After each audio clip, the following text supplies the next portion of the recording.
Kejadian pasal 35 ayat 1 sampai dengan 15. Yakub di Betel untuk kedua kalinya. Allah berfirman kepada Yakub, "Bersiaplah, pergilah ke Betel, tinggallah di situ dan buatlah di situ mezbah bagi Allah yang telah menampakkan diri kepadamu ketika engkau lari dari Esau kakakmu." Lalu berkatalah Yakub kepada seisi rumahnya dan kepada semua orang yang bersama-sama dengan dia, "Jauhkanlah dewa-dewa asing yang ada di tengah-tengah kamu, tahirkanlah dirimu dan tukarlah pakaianmu. Marilah kita bersiap dan pergi ke Betel. Aku akan membuat mezbah di situ bagi Allah yang telah menjawab aku pada masa kesesakanku dan yang telah menyertai aku di jalan yang kutempuh." Mereka menyerahkan kepada Yakub segala dewa asing yang dipunyai mereka dan anting-anting yang ada pada telinga mereka. Lalu Yakub menanamnya di bawah pohon besar yang dekat Sikem. Sesudah itu berangkatlah mereka, dan kedahsyatan yang dari Allah meliputi kota-kota sekeliling mereka, sehingga anak-anak Yakub tidak dikejar. Lalu sampailah Yakub ke Luz yang di tanah Kanaan, yaitu Betel, ia dan semua orang yang bersama-sama dengan dia. Didirikannyalah mezbah di situ dan dinamainyalah tempat itu El Betel, karena Allah telah menyatakan diri kepadanya di situ ketika ia lari terhadap kakaknya. Ketika Deborah, inang pengasuh Ribka, mati, dikuburkannyalah ia di sebelah hilir Betel di bawah pohon besar yang dinamai orang pohon besar penangisan. Setelah Yakub datang dari Padan Aram, maka Allah menampakkan diri pula kepadanya dan memberkati dia. Firman Allah kepadanya, "Namamu Yakub, dari sekarang namamu bukan lagi Yakub, melainkan Israel. Itulah yang akan menjadi namamu." Maka Allah menamai dia Israel. Lagi firman Allah kepadanya, "Akulah yang maha kuasa, beranak cuculah dan bertambah banyak. Satu bangsa, bahkan sekumpulan bangsa-bangsa akan terjadi daripadamu, dan raja-raja akan berasal daripadamu. Dan negeri ini yang telah kuberikan kepada Abraham dan kepada Ishak, akan kuberikan kepadamu dan juga kepada keturunanmu."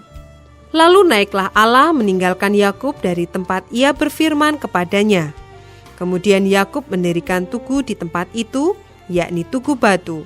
Ia mempersembahkan korban curahan dan menuangkan minyak di atasnya. Yakub menamai tempat di mana Allah telah berfirman kepadanya Betel. Ayat 16 sampai dengan 22a. Kelahiran Benyamin, Rahel mati.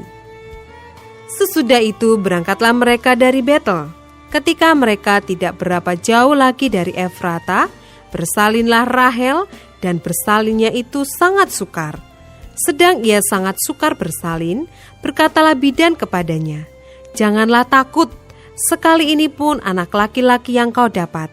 Dan ketika ia hendak menghembuskan nafas, sebab ia mati kemudian, diberikannya nama Ben-Oni kepada anak itu, tetapi ayahnya menamainya Benyamin. Demikianlah Rahel mati. Lalu ia dikuburkan di sisi jalan ke Efrata, yaitu Betlehem. Yakub mendirikan tugu di atas kuburnya. Itulah tugu kubur Rahel sampai sekarang. Sesudah itu berangkatlah Israel, lalu ia memasang kemahnya di seberang Migdal Eder.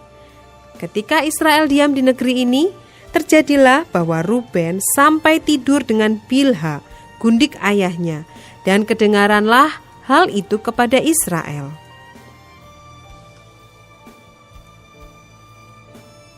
Ayat 22b sampai dengan 29.